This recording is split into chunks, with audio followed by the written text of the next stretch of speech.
I just want to do something that I'm going to commit to. I'm Right. so compelled to share, to pull other people out of their situation. And I'm giving hope to women just like me who, probably felt unseen or probably. It's just about finding what you love and what you're passionate about. Do what you love. Do what you love. And I really realized that this is what happens once you let go. You just create all that space, It's about helping each other. It's about growing with each other. It's about being true to self. To whom much is given, much is required. You only ever have one obstacle, and that's yourself. To commit to change, change your life, change your future. Hey, and welcome to Commit to Change, otherwise known as C2C podcast, that gives a voice to the people who may be considered a small fry in their industry, but are doing big things in their communities. This is Miss Nikki, the Jane of all trades, but the master of living. I am committed to introducing local VIPs, which are vivaciously inspiring people to encourage you on your daily journey, as well as let you know what is possibly happening around you in your area. Today's guest is coming from the other side of the world, and I'm super excited to have her on here. I'm just going to tell her name first. I'm going to try not to butcher her name. She has a beautiful name, but I want to make sure I don't butcher it. And I want to introduce her first so she can say hi, and then I'm going to give you a little bio about who she is. All right? So please welcome to the C2C podcast family, Isha Sherriffè Wurie Jalloh. Hey, right? Hello. You got it. Yay. Hey. Okay. Happy to be here. Yay, good. Okay, so she is a social entrepreneur in Freetown, Sierra Leone. Did I say that right? Yes, Sierra Leone. Okay. Sierra Leone. I was trying to be fancy. Leone. Sierra Leone, which is in West Africa. So thank you for joining us from way across the way. She provides she provides high quality early childhood education for low income families. Aisha caters to children with educational disabilities and special needs. She also provides scholarships to orphans and children from dysfunctional homes. 80% of her workforce are females and they're of youth, right? Yes, and she believes the empowerment of youth and females. She hopes to touch the hearts of people to help her create an even greater impact in West Africa. And we hope that she's able to do that as well. We want to thank you again for coming here. Welcome to the C2C podcast. We want to hear your story. Yay! You're welcome. Well, the first thing I have to ask you is why is it important for you to the empowerment of females and the youth in your country? I didn't quite get that. Why do you believe in the empowerment of youth and females in your country? Okay, back home it's not easy. We have a serious issue with migration. Most of the youth in my country want to leave and go to the West. They believe the grass is greener over there. And we struggle with education. We struggle with job employment. We struggle basically with our basic livelihood. It is not easy. So for me, I believe in whatever little area in my own little space that I can make a difference and empower women, children, youth, I will do it. So I decided to have that institution there because in my country, when you go to the West, you have all these fancy schools and all these great provisions for early childhood education. But in the East, it is not that well placed. So I decided to not only empower women and the youth, but I also decided to catch them young. When you have little children, you give them quality education, not looking at the annual income of your parents, then you're making a change, no matter how small. That is important for me. That is my belief. And would you say that that is what inspired you to make this commitment to your program? Is this why you did that? Yes. Well, my school is situated in my hood, I can say. I grew up in the area that I established the institution. You know, growing up, most kids don't start going to school till they are 5 or 6. Early childhood education is not so commonplace, you know. So having my school located in that area, it gives me some sort of satisfaction that I'm meeting a need, a much required need. There are other schools, but you know, with special needs children, children from dysfunctional homes, and you know, this play-based learning, it's not that common. So I was inspired by the lack of that kind of education in my community for me to think of establishing that. That was what motivated me. Okay. So what obstacles have you faced since you made that decision to dedicate your life, and how did you overcome them? Oh, a lot. You know, I had obstacles with regards finance because with funding, I only had my husband to help me with startup and my personal savings. You know, back here, it's not easy. Even if you have a well drafted business plan, you don't just go to financial institution, sorry, and expect to be given a loan, especially when it's an SME. You know, you're just starting up. It is not easy. So finance was one major problem because rent in my country is crazy. Where I am presently, the rent is about $2,000 per flat. And I'm having services that not quite meet my rent, but you know, you try to make ends meet so that at least it's not just about making the money, it's about satisfying a need. And I'm passionate about it. Another problem I had was introducing play-based learning. You know, back here we're used to the traditional setting. There's the teacher with the chalk and the pointer on the blackboard. And here I am trying to incorporate play-based learning.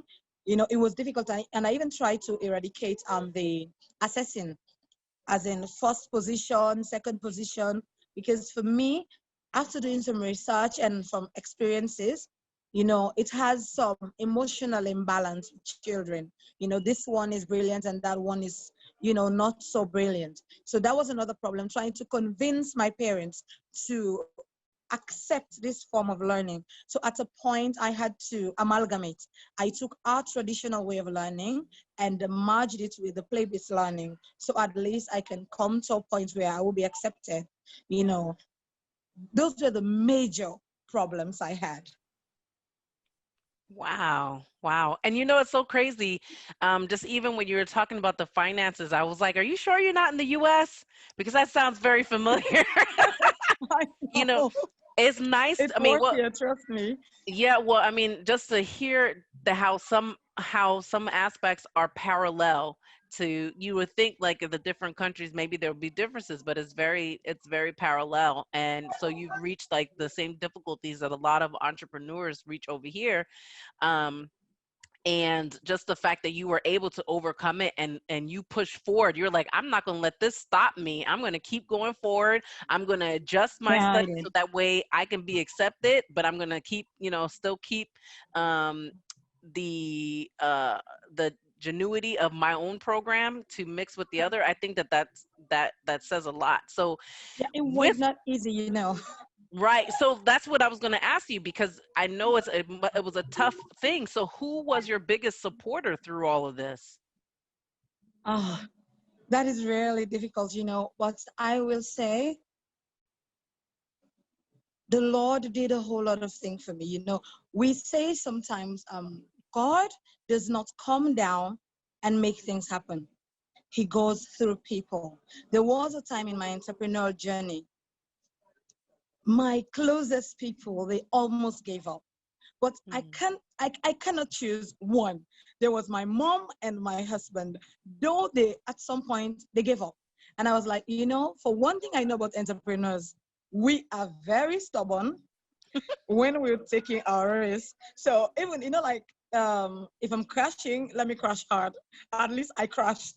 But I can start and just stop midway. You know, that is not fulfilling at all. So they saw the drive and they were like, okay, If you are that determined, you think this is going to work. Because it was so frustrating.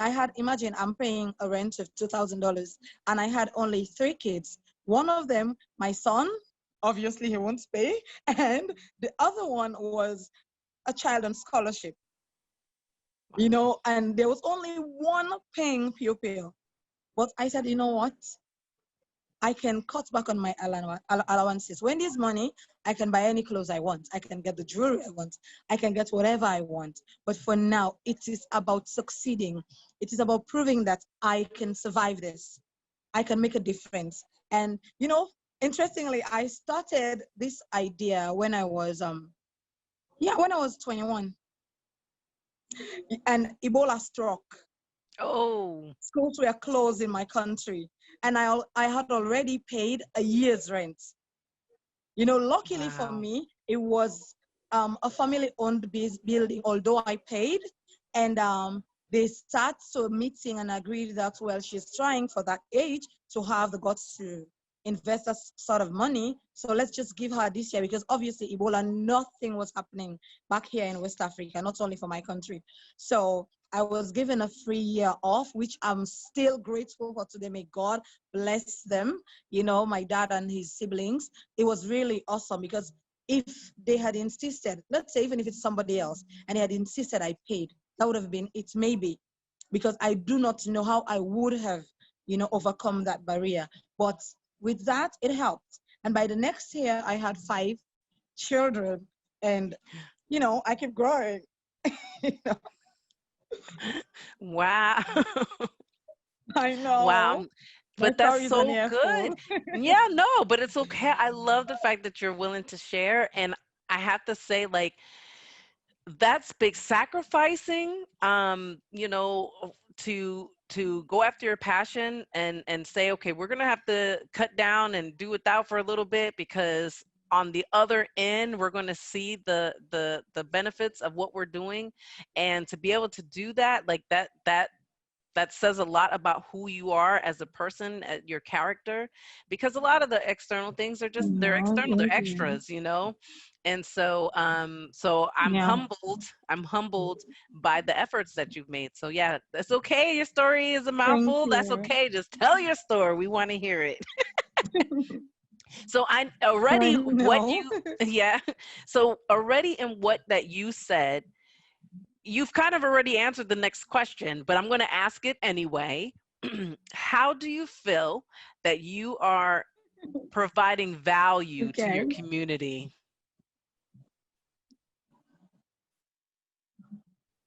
We probably have a delay. Oh my God, you know, it's so satisfying. Can you hear me? Yes, I can hear you. It is so satisfying. You know, I am in a position where I am not only the director of my school. I have sort of assumed the guidance counselor position. It's not that it's just for the kids. I have to settle domestic violence cases, broken marriages, trying to fix all of that, because that was how my scholarship scheme came about. Because you go to school every day expecting your parents to pay the fees of their children, or guardians pay the fees of their wards, and you hear stories about battered moms. And there were points where I had children tell me, oh, daddy does not even sleep at home. You know, for a 3-4-year-old to say that, that means they know what is going on. You know, another one I have was this girl who lost her mom. And when she came back to school, she was 3 at the time. And she said, Auntie, my mama don't die. That Ibilite die, you know. I'm saying my mom died because she died while giving birth to the younger sister. So she bled to death, you know, and she was 3, she was crying, you know, the trauma. Even to the point when she went to kindergarten and she was graduating, seeing all her friends with their parents, she was in tears, she was distraught.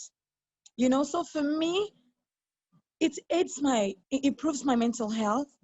I'm happy that I am helping people be the better versions of themselves. You know, that makes me, it's not that it makes me feel, oh, I'm special. No, it makes me feel humbled that I can meet the needs of other people. I can make a change in my society. You know, as humans, that is what we're supposed to do. Right. Yeah, you're absolutely right about that. So, what tips or advice would you give someone who is sitting on the fence of their field of dreams? You know, who has the desires that you've had in your heart, but they just can't make that decision to take the next step. What advice would you give someone like that? Okay, first things first, procrastination is a very bad thing. I want to do this, I want to do this, I want to do this, and you have all these grand innovative ideas, they're stuck here. If you don't open up, you don't bring it out, nobody will know. Maybe you are the one that will win the next Nobel Prize. You are the one that will make the next big change. You can be the next Mark Zuckerberg. You can be the next Bezos. You never know. But if you have it in here and you don't bring it out, it's a problem. So procrastination is a no-no. Secondly, for me, I do not listen to naysayers. You have lots of them all around you. Some of them are friends. Some of them are family. Some might even be your spouse. You have to be able to tell them respectfully, lovingly, if you have to, for them to understand, hey, listen, this is us, but there is me in us. You have to respect what I think, what I feel. If I have to fail in what I am doing, at least let me try and fail. It's a lesson, you know, but do not say, oh, don't do that, you won't succeed. No. You don't know what you're doing to me. That will make me dependent on you. What happens if you're sick or you die? Then where will that leave me? You know, I keep telling people, honestly, for you to make it in my country, it's not easy. Our government is trying, but you know, we have this mindset, which even pushed me to have a special module on that in my school for character mindset. We believe in, I can't do this. For us, we say, anosabi, unable do. You can't be restricting yourself. Try. You never know your capability if you do not try.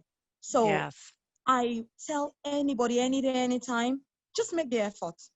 You never know what will come out of that. You know, I did something, it was something I didn't actually take very, very seriously at first. There was this virtual cook-off on Facebook. It was done by a private group I joined, and we had to cook jollof rice. And I said, oh, well, let me try it. And I applied. And I competed in the competition.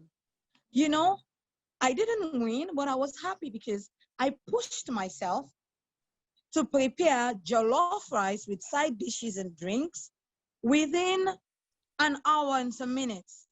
Oh, wow. And surprisingly, the winner sent part of her money. She gave me $100 of the money she won.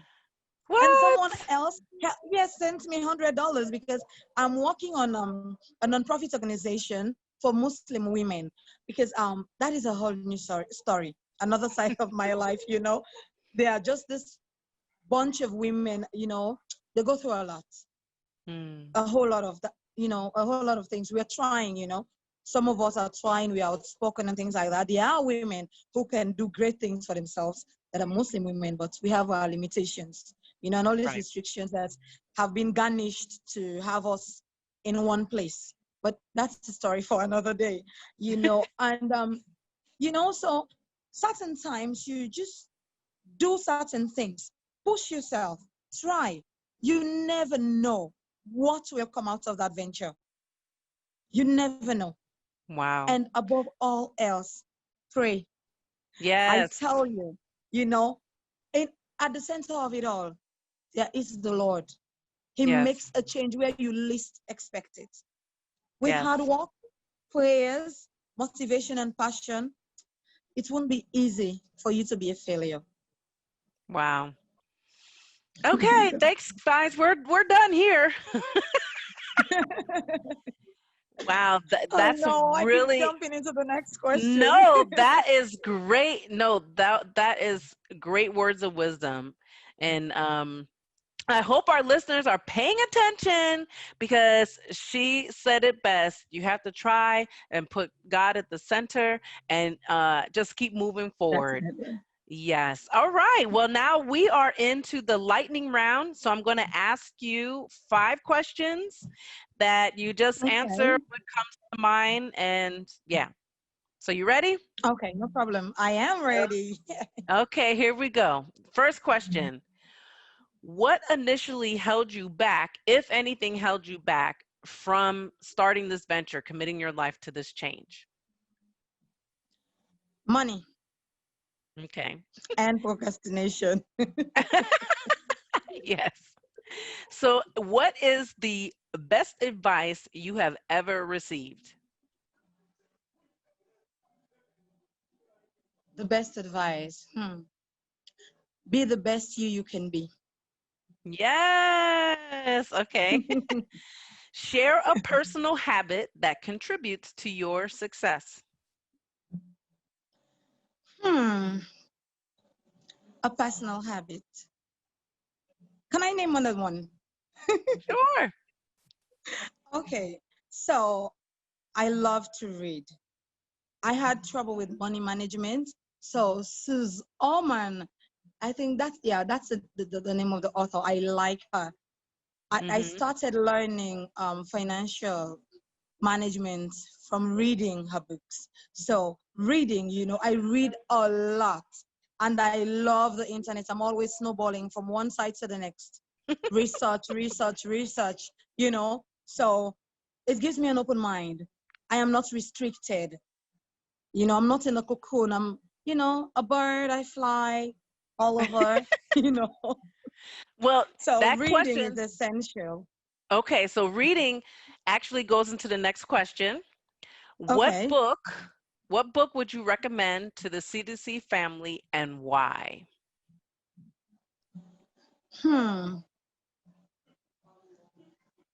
Okay.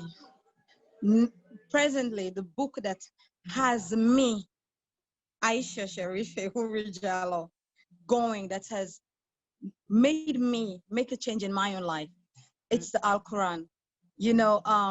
I was not a practicing Muslim growing up. I was a Muslim, but I was not practicing, Going through the hurdles, I had terrible experiences, horror stories, having my kids. I have 4 now.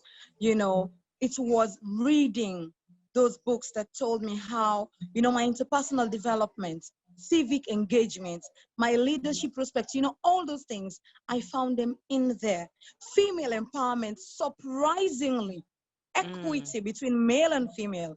It's in so many verses in the Al-Quran. But for some reason, it disappears in certain stories we hear. And when you listen to khutbahs, for the first time I learned there were female warriors by just reading the Al-Quran and the Hadith. Yeah, they were. They fought with the Prophet. And surprisingly, the books, the holy books, the one that protects the laws, it's called the fiqh. When he died, Rasulullah, he left it with one of his wives. I never knew that. Wow. Lots of things, the first written versions of the Quran, all of that, eating too much, it's in there. Wow. All those guidance in the Quran and the Hadith. So those books, oh my God, I become a new person. Because for me, I binge when I'm depressed. I was really overweight. After my 4th child, I was 250 pounds. Wow. And just knowing that binging is, though a minor sin, it's not a sin per se, but it is frowned at when you look at the text and the hadith and the sayings of the prophet. It's made me realize that why eat all this food? Why not give somebody else? Being a glutton does not help anybody, So for me, I recommend the holy books. Me as a Muslim, the Al-Quran. If you're a Christian, trust me, you do not need to go to the doctor or to a shrink. Just go to the holy book. You have the best advice in the there. book. Yeah. Yes. Okay, thank you very much for that. Last and final question of the lightning round is, the last and final question of the lightning round is, if you were given 1 hour left to live and you were able to give one final message, what would it be? My message will be,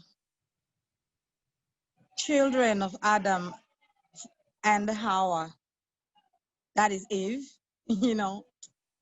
let us love one another. Do to others what you want them to do to you.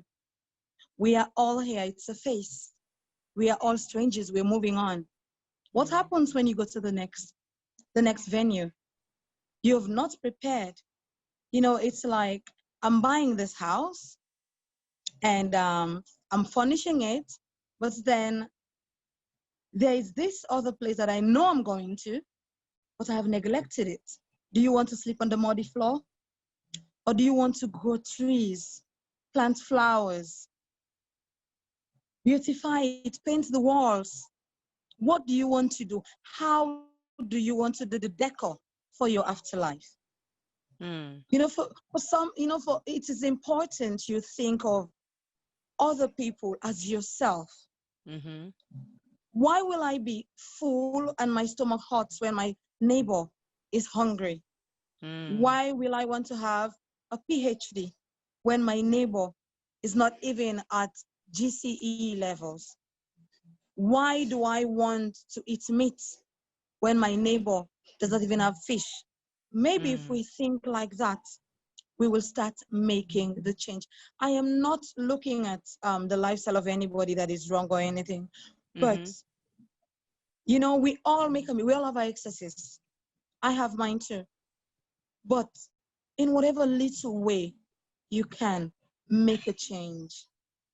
We are all humans. Promises, they hold no value.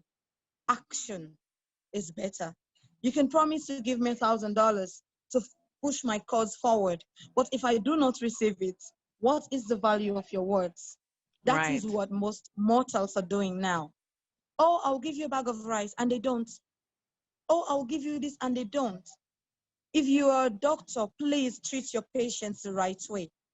If you're a minister, you're giving money to do a certain project, carry it out. We keep praying in our mosques and churches about witches, wizards, and demons. But us humans, we are the problem. I'm the minister of roads, and I eat the money. I misappropriate it. And then the roads are bad. There are accidents.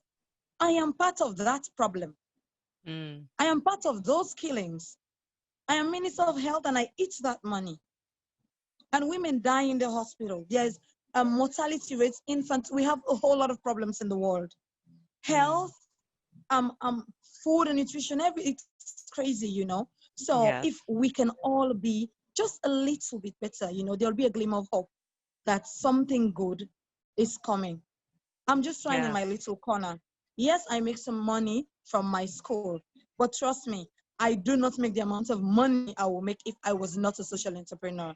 I will just be thinking about the profits. But you educate, when you educate the children, women in a country, you've educated the nation. Because women are the first schools. We learn them how to talk. The first things they say, whether they have good manners or bad manners, it falls back to us. So please, for me, we have to be very, very good mortals, honestly, for the world to be a better place. Absolutely. You're shooting yourself, Very true. And not enough people think that way. And thank you so much for that beautiful message that really, so I mean, it really resonates with me, and I know it's going to resonate with the C2C family. Thank you so much. That really means a lot. I'm happy. It's really just that selfless service, and really taking it back to how we should have been from the beginning, which is really we're here for each other, we're helping each other, and not for personal gain. So thank you so much. Aisha, please tell the C2C family where they can find out more about you and they can see what's going on with you or how they can donate to your cause. Please let our audience know. Okay, I have a Facebook page, Isha Sherriffè Wurie Jalloh, and Bright Beginnings Preschool. We have a Facebook page and an Instagram page for all of them. Like I said, I've been struggling. I'm trying to put my website together, and I have to say a big thank you to an organization that I actually won that prize. You know, they are helping me set up a website. There's this Nice. barrister. She's in America. Her name is Ife Okala. She has this organization. It's Impact Her. You know, they taught me financial knowledge. They helped me with a business strategy, and she gifted me a website. You know, she's helping women a lot in Africa. You know, because the problem I have again in my country, the name of my country is not most times shortlisted in grants or things like that. So we struggle. And for us as a school, for you to even have a bank account with the school name, you have to be a fully registered school with the ministry, which I have been struggling with because they require build a big building and things like that.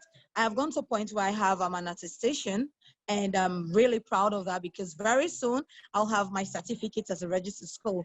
That's by the next batch of approval, yes, and we'll be able to. I'll be able to send my pupils for exams. So I really, really will appreciate it because I'm trying to digitalize my school. You know, I can't even use WhatsApp because I have parents in my school who do not even have a smartphone, let alone accessing it for their kids. So that will be an awesome opportunity, you know, for people to fund my cause. You can adopt a child and, you know, take care, because if there are kids in scholarship and I am struggling, and if you adopt one and pay for that child, indirectly, you're funding the project, and I'll be able to give more scholarships to more children, you know. So I'll leave my contacts with you. If anybody wants to help, it's not easy back here. You know, I love my country. I love my country so, so much. And I can never say anything derogatory for me to get any funds or anything. No, that is not the right thing for me to do. It's better I strive to thrive, you know. So what if anybody wants to help the kids in my school, help me be a better social entrepreneur, I will be extremely happy. I will appreciate it a whole lot. Trust me, you wouldn't know the holes you're feeling in my heart. Oh, wow. Well, thank you so much. That is a wrap. Again, thank you, Isha Sherriffè Wurie Jalloh. Hopefully, you're welcome. We thank you for being a VIP guest on the C2C podcast. And we thank all of our listeners for tuning in. You're so welcome. And we hope that you feel inspired to keep moving forwards towards your goals and stick with or make a commitment to change your life. Please make sure, please make sure to check out the links provided by our guests and share today's podcast and information with anyone you feel may benefit from it. And remember, in order to get to the top of the steps, you have to take the first step. Just don't step on anyone on the way, because you just might trip. This is Miss Nikki. Till next time. Bye.